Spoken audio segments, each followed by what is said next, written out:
আর এই মুহূর্তে যে খবরের দিকে নজর রাখবো, সাংসদ খুনে 12 দিনের সিআইডি হেফাজতে জিহাদ, অভিযুক্ত জিহাদ,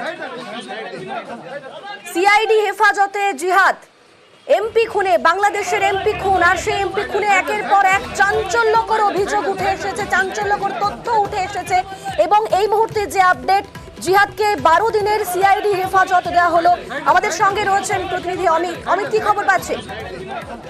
একবারে আমি জানিয়ে রাখবো, বাংলাদেশের এমপি খুনে কলকাতা থেকে ধৃত জিহাদ হাওলাদার, তাকে 12 দিনের সিআইডি হেফাজতের নির্দেশ দিল বারাসত মুখ্য বিচার বিভাগীয় আদালত।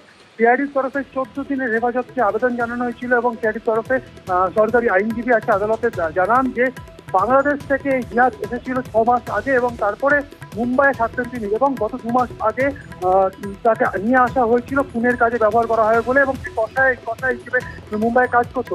সেক্ষেত্রে এখনো দেহাংশ পাওয়া যায়নি, দেহাংশগুলো খুঁজে পেতে হবে। এই কারণেই 14 দিনের হেফাজত প্রয়োজন জিহাদকে জেরা করে এই তদন্ত এগিয়ে নিয়ে যেতে চাইছেন তদন্তকারী সংস্থা সিআইডি। সেক্ষেত্রে তাকে 14 দিনের সিআইডি হেফাজত দেওয়া। এরপরে আদালতের তরফে 12 দিনের সিআইডি হেফাজতের নির্দেশ দেওয়া হয়েছে আদালতের তরফে। বেশ, সাংসদ খুনে 12 দিনের সিআইডি হেফাজত, এমপি খুনে ভাড়াটে কসাই জিহাদ, তারই 12 দিনের সিআইডি হেফাজত।